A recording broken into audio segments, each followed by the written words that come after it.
अस्सलाम वालेकुम dear students. आज हम नेक्स्ट का इंग्लिश का सैम्पल पेपर डिस्कस करेंगे। टोटल 5 एमसीक्यूज हम आज डिस्कस करने वाले हैं ताकि आपको थोड़ा सा आइडिया हो जाए कि इंग्लिश के पेपर में नेक्स्ट के कितने एमसीक्यूज जो है वो टफ़ किस्म के आ रहे होते हैं, कितने एमसीक्यूज इजी आ रहे होते हैं। आपको थोड़ी सी कैटेगरीज के वजह से इनके पता लग जाएगा। अच्छा बेटा, सबसे पहले हमारे पास एमसीक्यू है कि the selection committee for the exhibit was amazed to see such fine work done by a mayor. अब वो पूछ रहे हैं कि जो सिलेक्शन कमेटी थी उसे काम अच्छा लगा था। इन चार ऑप्शन में बताएं किसका ज़्यादा अच्छा लगा था। अब वो पूछ रहे हैं कि कनौसर हो सकता है, आर्टिस्ट हो सकता है, अमेटर हो सकता है या एंटरप्रेन्योर हो सकता है। अब इसमें बेटा जो यहाँ पर जो काम अच्छा लगा था वो एग्जिबिट कह रहा है वाज अमेज्ड कि वो एक ना काम जो अच्छा लगा था वो काफ़ी अच्छा काम था। तो सबसे बेहतरीन काम कौन सा कर सकता है, वो हमारे पास अमेटर कर सकता है।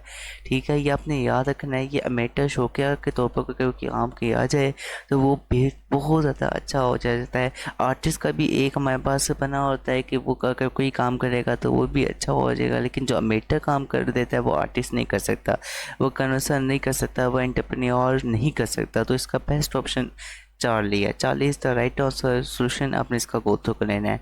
नेक्स्ट हम मूव करते हैं। वो कह रहा है कि अनलाइक वी.ई.बी, ठीक है, Dubois who was dash of the vocational emphasis in black education. ठीक है, ये ब्लैक एजुकेशन को प्रेफर करता था। अच्छा, Booker T road Washington favoured dash the limited funds available for educating blacks to programs that prepare people for practical jobs। अब ये चाहता था, ये वाला जो पर्सन था ये चाहता था कि जो लोग हैं ना वो जॉब्स करें, और जाहिर सी बात है फिर जो फंड्स हैं वो चाहेगा कि वो जो लिमिटेड फंड्स हैं वो उसकी रिस्ट्रिक्शन चाहेगा, तभी तो पर्सन जो है वो फंड्स अगर ज़्यादा होंगे तो इसकी हेल्प लेते हुए जॉब्स कर पाएंगे। तो इसका मतलब है ए में रिस्ट्रिक्शंस आ रहा है। इसके बाद ये जो पर्सन था ये जो है वो इतनी एजुकेशन को प्रेफर नहीं करता था। तो फिर इसका मतलब ये है कि अल्फ़ा इसका राइट आंसर बनेगा कि unlike V Du Bois who was critical of the vocational emphasis in black education, Booker T. Washington favored restricting the limited funds available for educating blacks to programs that prepare people for practical jobs। तो best जो option है right वो इसका alpha है। Alpha is the right answer. हम next MCQ की तरफ move करते हैं। बेटा इसका सोल्यूशन आपने गो थ्रू कर लेना है। नेक्स्ट हमारे पास एमसीक्यू आ जाता है कि जिसमें वो कह रहा है कि each question below consist of related pairs of words और phrases followed by 5 letter pair of words or phrases, select the letter pair that best expresses a relationship similar to that expressed in the original pair। तो हमारे पास ना ये वो कह रहा है, वो पहले बता देता है कि अगर एंटोनिम है, सिनोनिम है, पेयर ऑफ वर्ड्स आए तो वो ना सेंटेंस कलेक्शन के एमसीक्यूज़ हैं वो पहले बता देता है कि नीचे कौन से एमसीक्यूज़ हैं। अब ये पेयर ऑफ वर्ड्स के एमसीक्यूज़ हैं। पेयर ऑफ वर्ड्स में ये होता है कि जो हमारे पास उसने हमें स्टेटमेंट दी होती है जिसमें उन्होंने दो वर्ड्स का कंपैरिजन बताया होता है। अब जो फ़िश है ना, जो ट्राउट है वो फ़िश की किस्म है, ठीक है, तो ये दोनों आपस में इंटरलिंक कर रहे हैं। अब हमने इन चारों ऑप्शन में बताना है कि सबसे बेस्ट ऑप्शन कौन सा होगा। तो सबसे बेस्ट जो ऑप्शन है वो हमारे पास इसमें मैमल और वेल का है, ठीक है। ये भी आपस में जो है इंटरलिंक होते हैं एक दूसरे से। तो ये इसका बेस्ट ऑप्शन जो है बीटा है। तो पेयर ऑफ वर्ड्स में ये होता है कि जो स्टेप उन्होंने दी होती है उसमें दो वर्ड्स का आपस में उन्होंने अब कंपैरिजन बताया होता है, तो वो आपस में मैच कर रहे होते हैं। क्योंकि ट्राउट जो है वो किसी में फ़िश की, तो ये इंटरलिंक हो रहे हैं। अब हमने चार ऑप्शन में बेस्ट जो इंटरलिंक होंगे उनका हमने उस पर हमने जो है ना टिक करना होता है। तो बीटा इसमें राइट आंसर है। सोल्यूशन बेटा इसका आपने गो थ्रू कर लेना है। हम थोड़ा नेक्स्ट मूव कर लेते हैं।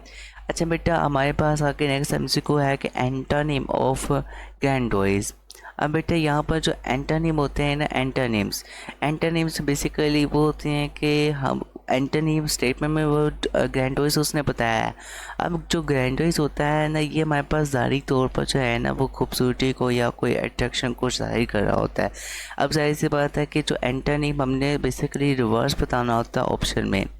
तो जो हमारे पास जो है मुतज़ाद होता है, यानी कि जो रिवर्स होता है वो, यानी कि ग्रैंडोइज हमारे पास एक खूबसूरती को जो है ना ज़ाहिरी तौर पर एक अट्रैक्शन को शो कर रहा है, तो जाहिर सी बात है कि हम फिर सिंपलिसिटी को देखेंगे। अगर कोई सिंपलिसिटी ऑप्शन में मौजूद होगी तो चार्ली में मौजूद है। चार्ली में सिंपल एंड अनइम्पोजिंग जो है ये हमारे पास इसका बेस्ट ऑप्शन है। Charlie is the right answer. Antony में बेसिकली हम मुतज़ाद को देख रहे होते हैं कि जो मुतज़ाद कौन सा है ग्रैंडोइज में से। ग्रैंडोइज का मुतज़ाद इसमें सिंपल एंड अनइम्पोजिंग है। Charlie is the right answer. हम नेक्स्ट एमसीक्यू की तरफ मूव करते हैं। अच्छा बेटा, यहाँ पर नेक्स्ट एमसीक्यू है कि वो कह रहा है कि kilims are one of the unknown arts of Turkey. अब वो ये ना जो वो कह रहा है कि किलिम्स जो है ये एक one of the unknown arts है तुर्की की, बहुत जाने पहचाने। These most floor coverings are fine example और फोल्क आर्ट।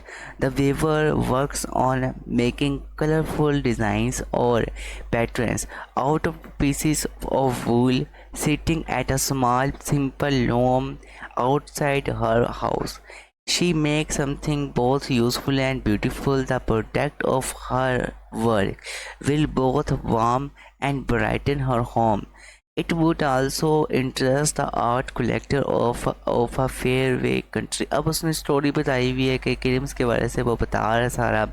अब वो पूछ रहा है कि अब ये चारों ऑप्शन में बेस्ट ऑप्शन वो पूछ रहा है कि कौन सी होगी। अब देखें ये तो एक चीज़ है ना जो कि खूबसूरत भी लग रही है, काम के तौर पे भी यूज़ हो रही है। आप देखें यूज़फुल भी है और ब्यूटीफुल भी है और एक वर्किंग में चीज़ है। तो यानी कि ये एक क्या है, थिंग है, पर्सन प्लेस और नहीं है, ये एक थिंग है। तो 40 द राइट आंसर है। अच्छा बेटा, इसका जाली राइट आंसर है। सोल्यूशन आपने इसका गो थ्रू कर लेना है। बेटा नेक्स्ट के जो यहाँ पर सैम्पल पेपर में इंग्लिश के इसमें आपको इस पता लगा कि वो इस तरह से आपको एक स्टोरी टाइप दे सकता है और पूछ सकता है कि जो मेन उसमें चीज़ होगी, ये मेन जिसके वाले से वो डिस्कशन कर रहा होगा, वो आप लोग को चार ऑप्शन देकर पूछ सकते हैं कि पर्सन है, प्लेस है या थिंग है। इस तरह से एक एमसीक्यू आ सकता है। इस तरह से आपके एंटोनिम में से एमसीक्यू आ रहे होती हैं।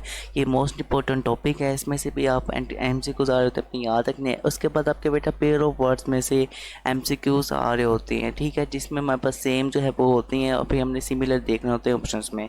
इसके बाद बेटा हमारे पास जो है ना यहाँ पर पॉजिटिव और नेगेटिव वे में भी आपसे वो पूछ सकता है कि अब पॉजिटिव वे में अगर देखा, नेगेटिव वे पहले था, अब इसमें पॉजिटिव वे बाद में था।